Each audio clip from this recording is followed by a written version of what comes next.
성탄의 소식은 은혜의 복음에 대한 이야기입니다. 은혜라는 얘기죠. 천사 가브리엘이 마리아에게 와서 은혜를 받은 자라고 얘기를 해요. 요금 1장 27, 28절을 보게 되면 다윗의 자손 요셉이라는 사람과 약혼한 처녀에게 이르니 그 처녀 이름은 마리아라. 그에게 들어가 이르되 은혜를 받은 자여 평안할지어다 주께서 너와 함께 하시도다 하니. 은혜를 받았다. 이 마리아라는 이름은 원래 히브리어로 미리암이라는 뜻입니다. 미리암에게는 약간 이렇게 저항적인 그런 정신을 가졌던 여인이죠.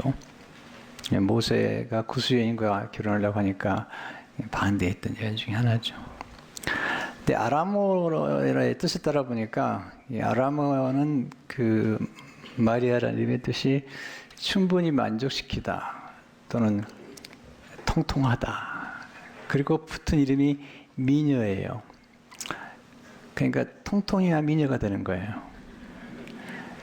여러분 천사 그림 보셨지만 천사 가운데 저처럼 깡 마른 사람 봤어요? 네, 천사가 더 통통하잖아요. 이 시대는 이제 미인을 너무 이렇게 깡 마른 사람으로 묘사를 했는데 옛날엔 그런 것 같지 않아요. 근데 이제 이름이 점점 이제 알려지면서 마리아의 이름의 뜻 중에 하나가 사랑스러운 또 고귀한 또는 고상한 그런 이름의 뜻을 가지는 것을 보게 됩니다.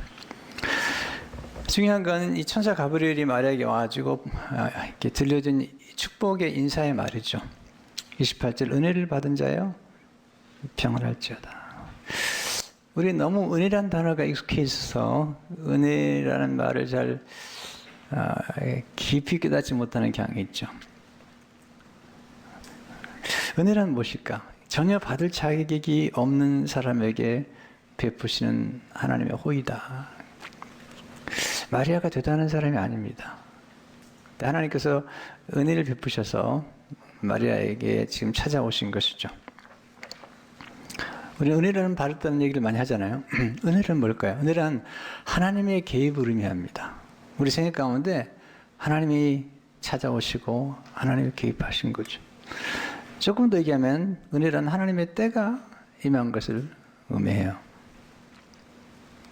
그리고 은혜는 하나님의 자신의 뜻을 이루시기 위해서 사람을 선택하셔서 사용하신다는 거예요. 하나님이 우리에게 은혜가 임하면 하나님이 우리를 통해서 하나님의 뜻을 또 하나님의 때에 이루시겠다는 거죠. 굉장한 사건이죠. 하나님이 우리를 선택하시고 개입하셔서 우리를 통해서 하나님의 뜻을 이루시겠다는 거잖아요. 이게 성공은 달라요. 성공은 내가 능력이 있고 또 내가 역량을 쌓고 내가 굉장히 잘나가지고 뭔가 이루었다고 생각하는 것이잖아요. 근데 기독교는 좀 달라요. 은혜란 철저히 은혜를 베푸시는 하나님 편에서 주도하시는 거예요. 그래서 크리스찬들은 뭐 좀 성공했다고 뭐 이렇게 폼되지 않아요. 왜냐하면 혹시 성공했다면 하나님의 개입해서 하나님이 주도해 가시는 거고 그 성공을 통해서 하나님이 무언가 이루시기 원하시는 게 있는 거죠. 기독교는 성공에 대해서 얘기하지 않습니다. 은혜를 얘기하죠. 또 복을 얘기하죠. 때로는 성실을 얘기하죠. 여기서 우리가 이제 이 누가복음을 기록한 이 누가가 의사입니다. 근데 굉장히 누가복음을 기록한 이 누가가 이 복음을 접근할 때 굉장히 놀라운 접근을 하죠. 오늘 첫 번째 배우는 교훈은요, 복음의 근원을 살피는 것이 지혜라는 거죠. 이렇게 시작하잖아요. 누가복음 1장 1절에 4절을 보게 되면 오늘도 이제 1장에 지금 우리가 움직이는데 우리 중에 이루어진 사실에 대하여 이것은 예수님에 관한 사실이죠. 그 모든 일을 근원부터 자세히 미루어 살핀 나도 데오빌로 각하에게, 데오빌로가 누구인지 모르겠어요. 네, 그러나 이제 이번이 편지를 쓴 대상이죠. 차례대로 써 보내는 것이 좋은 줄 알았노니 이는 각하가 알고 있는 바를 더 확실하게 더 자세하게 알게 하려 함이로다. 3절을 보시면 이 모든 일을 근원부터 자세히 미루어 살핀 나도. 여러분, 탁월한 의사가 누구죠? 현상만 보고 병을 진단하는 게 아니라 현상을 보고 그 병의 뿌리, 그 원인을 찾아내서 그 병의 원인을 제거해 주는, 그렇게 함으로써 건강을 증진시키는 게 탁월한 의사죠. 그러니까 탁월한 의사의 특징은 관찰을 잘하는 거죠. 잘 살펴보는 거죠. 근원부터 살펴보는 거죠. 지혜로운 사람은 이 근원을 살필 줄 아는 사람이죠. 근본, 뿌리를 살필 줄 아는 사람들. 어리석은 사람들이 근원을 버리고 살죠. 여러분 10장 13절을 보게 되면 이스라엘 소망이신 여호와의 무릇 주를 버리는 자는 다 수치를 당할 것이라. 무릇 여호와를 떠나는 자는 흙에 기록되오리니 이는 생수의 근원이신 여호와를 버림이니이다. 이 저주예요. 이 저주받은 거예요. 왜냐하면 이 생수의 근원과 단절된 상태, 하나님으로부터 단절된 상태, 이게 육으로 살아가는 사람의 특징이죠.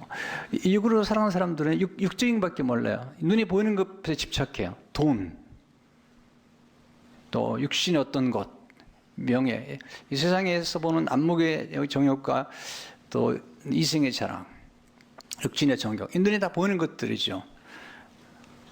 이것은 영적인 눈을 갖지 않게 되면 눈에 보이는 것들에 집착하게 되는 것들을 보게 되죠.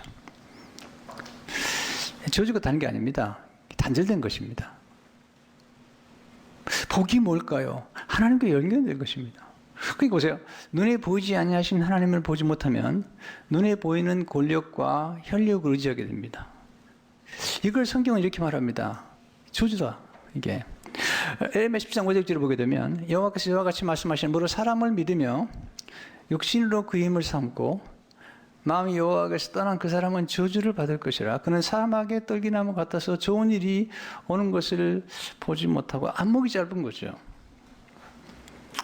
그럼 누가 복을 받은 사람인가? 복을 받은 사람은 하나님과 연결되어 있다는 거죠. 예레미야 17장 7절 8절에 그러나 물은 여호와를 의지하며 여호와를 의리하는 그 사람은 복을 받을 것이라. 그 물가에 심어진 나무가 그 뿌리를 강변에 뻗치고, 이게 이제 생수의 근원되는 강변이죠. 더위가 올지라도 두려워하지 아니하며 그 입이 청청하며 가문 후에도 걱정이 없고 결실이 그치지 아니함 같으리라. 보세요. 더위나 가뭄이라는 것은 이건 인생에 찾는 고난이죠. 여러분, 고난이라는 건 누구에게나 찾아오죠. 근데 예수 믿는 사람은 고난이 오도 좀 달라야 되잖아요. 어떤 분들은 시련이 바람만 살짝만 지나가도 막 흔들리잖아요. 그 이유가 뭔지 아세요? 눈에 보이는 것을 의지해서 그래요. 근데 정말 하나님께 깊이 뿌리를 내리면 웬만한 시련이 와도요, 그냥 고요할 수 있죠. 믿음이 있는 사람과 없는 사람의 차이가 뭘까요? 그것은요, 시련을 당해봐야 아는 거예요. 인생의 고난이나 역경을 만나봐야 아는 거죠. 여러분, 고난 속에 담겨진 보석을 아십니까? 고통을 싫어하죠. 그러나 우리 몸에 갑자기 병이 들리거나 상상할 수 없는 이해가 안 되는 거예요. 누가는요, 역사가입니다. 의사입니다. 그리고 또 신학자죠. 그래서요, 이 성경 쓰다 차례대로 쓰는 거예요, 차례대로. 그래서 예수님이 아주 어린 시절을 기록하고, 관찰하고 기록한 사람이 누가예요? 12살 때 얘기를 할지, 아주 어릴 적에 성장했던 얘기들이 누가에 기록되어 있고, 그리고 그냥 쓰는 게 아닙니다. 예수님이 오시기 전에 반드시 예수님의 길을 예비한 사람이 태어나도록 돼 있어요. 진리라는 것은요, 하늘에서 떨어지는 게 아닙니다. 진리라는 것은 역사성 속에서 살아남아 있는 거죠. 그러니까 구약과 신약이 연결되는 거죠. 그러니까 누가복음 1장 20절에 보면 여섯째 딸의 천사 가브리엘이, 이 여섯째 딸은 뭐냐면 엘리자벳이 지금 세례 요한을 잉태한 지 6개월이 지났다는 거예요. 차례도 쓰는 거죠. 왜냐하면 먼저 예수님 오시기 전에 반드시 세례 요한이 와야 돼요. 이 말씀 3장 3절을 보게 되면 그는 선지 이사야를 통하여 말씀하신 자라. 일렀을 때 광야에 위치는 혈육에 쓰려되 너희는 주의 길을 준비하라. 누구냐? 세례 요한이죠. 그가 오실 길을 곧게 하라 아니라. 네. 그러니까 이 절차를 따라서 복음과 진리는 하나님의 말씀의 언약과 질서 속에서 우리 가운데 이루어진 거예요. 그래서 이제 누가복음과 사도행전을 읽어보면 굉장한 통찰을 가지고 이렇게 환자를 치료할 때도 그냥 다른 복음서가 다르게 관찰합니다. 그래가지고 예리한 눈을 가지고 역사를 기록하는 거죠. 하나님이 들어쓰신 거죠. 그리고 항상 바울이 아팠기 때문에 하나님께서 바울 곁에 훌륭한 닥터를 붙여주셨어요. 그래가지고 항상 동행하게 하시는 거죠. 바울이 간질이 있었을 거라고 그러거든요. 그 위대한 사도가 그 고통 속에서 하나님의 역사가 은혜가 임해가지고 하나님이 그렇게 쓰는 거거든요. 두 번째, 하나님 은혜가 임하면 새로운 역사가 전개가 되는 거예요. 28절을 보시면요. 그에게 들어가 이르되 은혜를 받은 자여 평안할지어다. 은혜가 뭐죠? 그 다음에 은혜에 대한 비밀이 나오죠. 주께서 너와 함께 하신도다 하니. 하나님이 함께 하시는 거죠. 근데 이 함께 하시면 이게 좀 힘든 거예요. 이게요. 그래서 29절에 보면 처녀가 그 말을 듣고 놀라 이런 인사가 어찌민가 생각하네. 이 생각한다는 말이 굉장히 중요한 거예요. 이 마리아의 경우에 생각이 깊은 여인입니다. 생각하메라는 헬라어는 디알로기조마이라는 말이에요. 철저하게 생각하다, 숙고하다, 마음에 간직하다, 묵상하다. 아담의 첫 번째 여인 하와는 생각이 깊지 않았어요. 그래가지고 마귀에게 속아 넘어간 거예요. 미혹을 당한 거죠. 생각이 게을른 거예요. 근데 예수님을 잉태하고 출생했던 마리아는 생각이 깊었어요. ponder. 왜냐하면 지금 400년 동안 구약과 신약의 400년 동안 하나님이 침묵하셨거든요. 근데 드디어 하나님의 말씀이 가브리엘 통해서 임한 거예요. 그 말씀을 숙고하는 거죠. 근데 마리아에게 내가 무서워하지 말라. 내가 은혜가 30절 보시면 천사가 이랬대 마리아 무서워하지 말라. 내가 하나님의 은혜를 입었느니라. 근데 은혜가 충격이에요. 이 은혜가요, 우리가 생각할 때 성공하고 떼돈을 벌고 단시일 내에 부자가 되고 이렇게 생각하는데 그게 아니라 지금 그가 받은 은혜는 잘못하면 죽을 수 있는 은혜인 거예요. 인생이 고생길 혼한 거예요. 근데 그 은혜가 충격적이죠. 아직 약혼하고는 둘이 동침하지 않거든요. 그 당시에는요. 처녀거든요. 근데 아들을 낳을 거라는 거예요. 근데 아들이 보통 한다라는 33절로 보면 보라 내가 잉태하여 아들을 낳으리니 그 이름을 예수로 하라. 그가 큰 자가 되고 지극히 높으시니 아들을 거러질 것이요 주 하나님께서 그 조상 다윗의 왕위를 그에게 주시리니 영원히 야곱의 집을 왕으로 다스리실 것이며 그 나라가 무궁하리라. 사실 지금 마리아 스토리가 아니거든요. 마리아가 잉태한 이분 예수 그리스도 우리 구주. 그분이 누구냐는 거죠. 첫째로 처녀가 잉태해 아들을 낳게 된다는 거. 반드시 그냥 나면 안 돼요. 처녀가 잉태해. 두 번째 성령님을 통해서 잉태해 아들을 낳아야 됩니다. 왜냐하면 죄인은 죄인을 구원할 수 없습니다. 그래서 예수님께서 남자 여자로 통해 태어나면 죄인을 태어나기 때문에 성령을 통해서 아들을 낳게. 세 번째는 이 아들 이름이 예수라는 거죠. 예수는 구원이라는 뜻이죠. 네 번째 예수님이 지극히 크신 분이시다. 네 번째 예수님은 높으신 하나님의 아들이시다. 여섯 번째 예수님은 다윗의 왕권을 받아 왕이 되실 분이다. 일곱 번째 예수님은 영원히 야곱의 집을 왕으로 다스릴 분이며 일곱 번째 예수가 통치하는 나라는 무궁한 것입니다. 가브리엘이 전해준 이 소식은 그 하나님 언약의 뿌리를 내리고 있는 거예요. 항상 참된 진리는요 근원이 필요한 거죠. 여러분 예수 믿어도요 정말 성경을 공부하셔야 됩니다.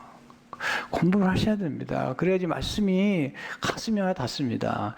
왜냐하면 말씀의 뿌리가 있잖아요. 지금 이 안에도 지금 이 가브리엘 소식을 전하는데 이 뿌리가 창세기로 올라갑니다. 창세기 3장 15절을 보세요. 이게 원복음이라고 그러죠. 네. 내가 너를 여자와 원수가 되게 하고 내 후손도 여자와의 후손과 원수가 되려니 여자의 후손은 반드시 여자의 후손으로 태어나야 돼요. 메시아가 내 머리를 상하게 할 것이죠. 옛비밀이 너는 그의 발꿈치를 상하게 할 것이니라 하시고 여자의 후손으로 오셔야 되고 몸을 입고 오셔야 되는 거죠. 근데 반드시 전해야 됩니다. 마지막 이사 70절에 보게 되면 그러면 주께서 친히 징조를 너에게 주실 것이라 보라 처녀가 잉태하여 아들을 낳을 것이고 그 이름을 임마누엘이라 하리라. 이 언약이 아브라함에게 이르죠. 아브라함에게 내 씨가 내 대적의 문을 이길 것이며, 그리고 아브라함의 후손 가운데 유다 지파로, 그리고 다윗의 후손으로 오시겠어요. 때문에 지금 이 요셉이란 그 정혼한 남자도 다윗의 후손이거든요. 그리고 예수님이 태어날 당시에 지금 이 가브리엘이 찾아와서 동네는 나사렛 갈릴리 동네인데, 예수님이 태어나신 것은 베들레헴이거든요. 왜냐하면 역사 속에서 하나님이 베들레헴에 태어나도록 말씀하셨어요. 동방 박사를 왔을 때 헤롯 왕이 물어보잖아요. 마태복음 2장 5절에 보면, 그래도 유대 베들레헴이오니 선지자로 이렇게 기록된 바, 또 유대 땅 베들레헴아, 너는 유대 고을 중에서 가장 작지 아니하도다. 내가 산 다스리는 자가 나와서 내 백성 이스라엘의 목자가 되리라 하였습니다. 놀라운 사실은 성경이요, 1600년 동안에 한 40여 명이 쓰여졌는데 주제가 하나라는 거예요. 예수 그리스도. 그리고 예수 그리스도의 구원의 사건을 통해서 예언된 사건들이 구약의 베들레헴은 다윗의 집이에요. 베들레헴은 떡집이라는 뜻이에요. 그 떡집에 예수님이 태어나신 거죠. 생명의 떡으로 오신 예수님이 태어났고, 예수님 반드시 모리아산에서 죽으셔야 돼요. 아브라함 이삭을 바친 것처럼. 그 모리아산이 예루살렘이거든요. 반드시 몸을 입고 오셔야 돼요. 왜냐하면 예수님의 피가 아니면, 하나님의 아들이 피가 아니면 우리가 구원받을 수 없어요. 반드시 예수님은 하늘을 승천하셔야 돼요. 왜냐하면 하늘에 있는 성소가 진짜 성소이기 때문에 다 그림자예요. 하늘의 성소에 피를 뿌림으로 전 인류가 구원받는 구원의 스토리가 이 지금 복음 속에 담겨 있는 거거든요.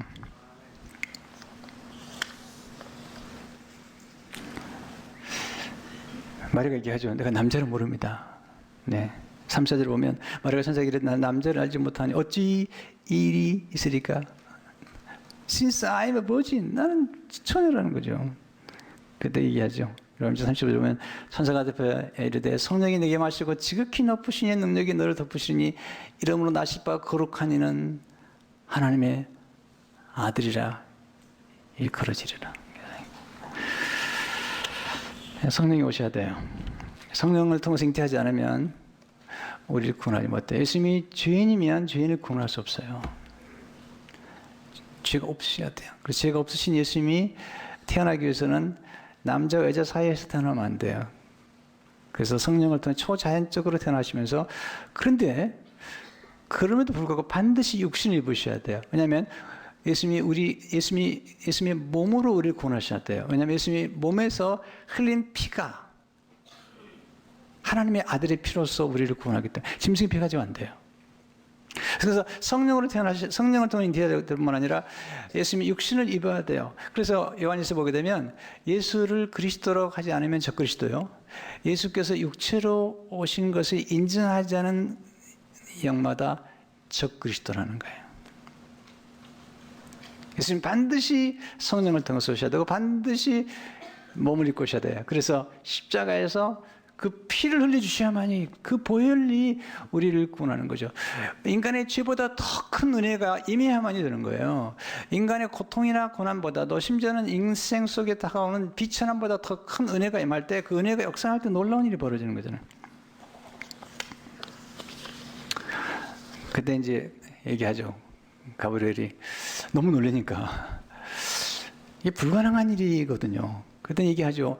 은혜가 임하면 불가능한 일이 가능해진다. 그러면서 내 친족 엘리자벳이 은혜를 입었는데 나이가 많이 먹었는데 아이를 가졌다는 거예요. 그게 세례 아니거든요. 여러분, 은혜가 임하면 우리 생각할 때 도저히 불가능하다는 것들이 가능해지는 역사가 나타나거든요. 왜? 하나님이 그렇게 이루시거든요. 그때 누가복음 38절의 말씀이 이렇게 반응하잖아요. 마리아가 그래도 주의 여종이오니 말씀대로 내게 이루어지이다 하매 천사가 떠나가니라. 은혜라는 게 뭘까요? 순종하는 거죠. 보세요. 은혜란 하나님이 우리 삶 속에 개입해서 하나님의 뜻을 이루시는 것입니다. 은혜 받은 사람이 할 일은 말씀 믿고 그 말씀에 순종하는 것입니다. 하나님이 우리를 쓰시겠다 그러면요, 내어드리는 거죠. 예수님께서 예루살렘 들어갈 때 나귀를 쓰시잖아요. 그때 그 제자들한테 얘기하잖아요. 왜 나귀를 가져가? 주께서 쓰시겠다 하라. 이게 영광입니다. 여러분, 하나님께서 우리를 쓰시겠다는 게 이게 영광입니다. 하나님 우리 삶 속에 개입해가지고 우리를 사용하시겠다는 것처럼 귀한 게 어디 있어요? 이게 말씀에 순종할 때 불가능한 것이 가능해지고요. 말씀 순종할 때 놀라운 기적이 나타납니다. 그리고 말씀 시작할 때 새로운 역사가 전개가 되는 거죠. 말씀 능력을 믿고 순종하는 사람이 복이 있는 거예요.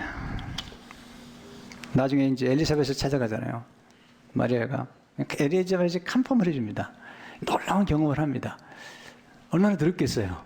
저녀가 지금 잉태하고 그 당시에 정혼한 여인이 아이를 가지면 돌에 맞아 죽는데 얼마나 들었겠어요. 그래서 엘리사벳 찾아가죠. 찾아갔더니 엘리사벳이 컨펌 확인해 주는 겁니다. 누가복음 41절 44절 보게 되면 엘리사벳이 마리아가 문 안을 들으니 아이가 복중에서 뛰는지라 세례요한이에요. 엘리사벳이 성령의 충만을 받아 큰 소리를 부르되 여자 중에 내가 복이 있으며 내 태중에 아이도 복이 있도다. 내 주의 어머니가 보세요. 엘리사벳이 나이가 많거든요. 친족인데. 근데 내 주의 어머니가 내게 나오니 이 어찌 된 일인가. 보라, 내 문안 소리가 내 귀에 들을 때 아이가 내 복중에서 기쁨으로 뛰놀았도다. 그런 42절이 기가 막히게 하죠. 여자 중에 내가 복이 있으면 내 태중에 아이도 복이 있도다. 여러분, 은혜와 복은 하나님이 역사하시는 거예요. 하나님이 주관하셔서 하나님 역사하시는 거예요. 그래서 우리가 뭔가 이뤘다고 할 때 진짜로 겸손한 사람, 진짜로 하나님의 은혜로 뭔가 이룬 사람들, 그렇잖아요. 한 세대에도 놀라운 일이 벌어질 수 있잖아요. 또 우리도 지금 그런 경험을 하고 있잖아요. 그럴 때 우리가 꼭 이게 사도 바울이 참 겸손한 사람이잖아요. 하나님 교만한 꼴을 못 봅니다. 근데 바울이 겸손해. 여러분, 바울이 고통이 있었잖아요. 근데 바울에게는요, 고통보다도 큰 은혜가 역사했다는 거예요. 그렇게 함으로써 그 고통 중에 그 하나님의 뜻이 이루어졌잖아요. 나중에 얘기하잖아요. 오늘 15절 10절에 보면 그러나 내가 나된 것은 하나님의 은혜로 된 것이니 by the grace of God I am what I am. 내게서 내가 헛되지 아니에요. 내가 모든 사도보다 더 많이 수고하였으나 내가 한 것이 아니요 오직 나와 함께 하신 하나님의 은혜로다. 그래서 엘리사벳 마리아를 복비로 좀 이렇게 얘기하죠. 45절에 주께서 하신 말씀이 반드시 이루어지라고 믿은 그 여자에게 복이 있었다. 여러분, 하나님의 말씀을 정말 존귀히 여기셔야 돼요. 여러분, 지금 400년 동안 침묵했는데 말씀이었거든요. 제가 최근에 성경 읽다가요, 하나님의 말씀으로 말미암아 떠는 자가 나오는데요. 야, 정말 하나님 말씀을 배 떠는 자. 여러분, 아브라함의 조카 롯이 그 사회들이 있었잖아요. 멸망한 하나님의 말씀이 전하니까 성경 보면요, 그들이 하나님의 말씀을 농담으로 여겼다는 거야. 농담으로. 여러분, 하나님 말씀이 때로 우리에게 찾아와서 우리에게 은혜로 찾아와서 우리를 경고하잖아요. 다른 건 이제 무시해도 돼요. 여러분 생각 가운데 웬만한. 그러나 하나님이 주신 이 놀라운 경고, 그 무시한다는 것은 좀 어리석은 거죠. 그래서 하나님의 말씀을 경외해야 돼. 하나님의 말씀을 경외하고 하나님의 말씀 앞에 떠는 자. 이스라엘 9장 4절 보니까 이스라엘이 하나님의 말씀으로 말미암아 떠는 자가. 그럼 제가 왜 마리아가 묵상하는 여인이라고 얘기했을까요? 다음 주에 말씀드리겠는데요. 마리아가 나중에 찬양을 드려요. 마리아의 송가라고 그러죠. 굉장히 유명한 마리아의 노래입니다. 그때 마지막 부분에 가서 마리아가 놀라운 얘기를 해요. 자기가 이루어진 사건이 그냥 이루어진 게 아니라 하나님의 언약의 성취라는 거예요. 로마 1장 55절에 보세요. 우리 조상에게 말씀하신 것 같이 아브라함과 그 자손에게 영원히 하시려다 아니라 우리 조상에게 말씀하신 것처럼 바로 그 아브라함의 언약과 그 자손이 영원하게 이루어질 거라는 거죠. 그러니까 마리아가 천사가 준 말씀 묵상하다가 깊이 묵상하다가 깨달은 거죠. 아, 내게 주어진 이 은혜는 그냥 하늘에서 그냥 떨어진 게 아니라 하나님의 언약의 성취라는 거예요. 유다 지파 후손 가운데 그리고 베들레헴에서 태어난 예수 그리스도의 그 언약의 성취라는 것을 얘기하고 있는 것입니다. 우리 모두는 은혜를 입은 자들입니다. 왜냐하면 예수 그리스도를 영접했기 때문에. 우리 모두 복을 받은 사람들입니다. 왜냐하면 성령께서 우리 안에 역사하고 계시고 하나님 우리를 개입하시는데 여러분들이 가끔 보면요 교회에서 이렇게 생각하다 보면 뭐 대단하고 큰 일을 이루려고 하는데 뭐 좋습니다. 그러나 그렇지 말고요. 우리에게 주어진 역할 가운데 하나님이 우리를 통해서 일하고 싶어 하시는 어떤 것. 여러분 마리아가 한 게 뭐죠? 아들 낳은 것뿐입니다. 한나가 뭐죠? 아들 낳았습니다. 여러분 그게 하나님 일인 거예요. 때로는요.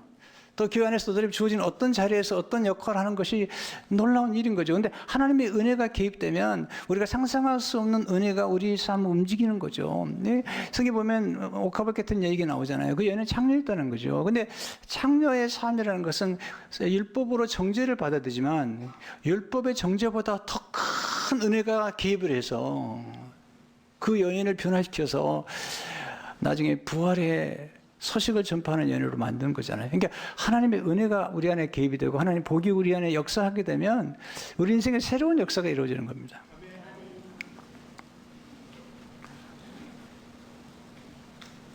그래서요, 예수 믿는 사람들은요, 세상으로 볼 때는 성공한 것 같지 않아요. 그런데 복을 받은 자라고 그러는 거죠. 네. 하나님 우리 삶 가운데 개입하셔서 하나님이 쓰시겠다는 거예요. 우리 몸을 쓰시겠다는 거예요. 여러분 각자에게도 마찬가지죠. 누가는 닥터였어요. 근데 그가 의사로만 역사하는 게 아니에요. 나중에는 바울의 복음의 동역자로 일하게 되고 그리고 바울의 삶을 지켜보면서 사도행전에 자주 표현되는 거 위라고 했어요. 위. 뭐냐면 사도 바울과 더불어 그가 가면서 역사의 기록을 남기는 거죠. 그렇게 함으로써 우리가 지금 이 누가복음과 그리고 사도행전이라는 영광스러운 것들이 주어진 거죠. 하나님이 누가를 쓰신 거죠. 자, 지금 이 스토리는 마리아의 스토리가 아닙니다. 하나님의 은혜가 개입한 스토리고 또 여러분과 저 스토리도 우리들의 스토리가 아니라 하나님이 우리를 통해서 일하시는 스토리인 걸 믿으시기 바랍니다. 그렇게 함으로써 하나님이 우리를 통해서 일하시는 그 어떤 것, 그건 모르죠. 잘 그렇죠. 그 안에서 어떤 역사가 이루어져. 근데 중요한 건 하나님의 말씀을 묵상하고 그 말씀 앞에 순종할 때 하나님 놀라운 일들이 전개가 된다는 것입니다. 이 성탄의 계절에 우리 주님을 깊이 묵상하시면서 감사하는 우리 모두가 되기를 주의 이름으로 축원합니다.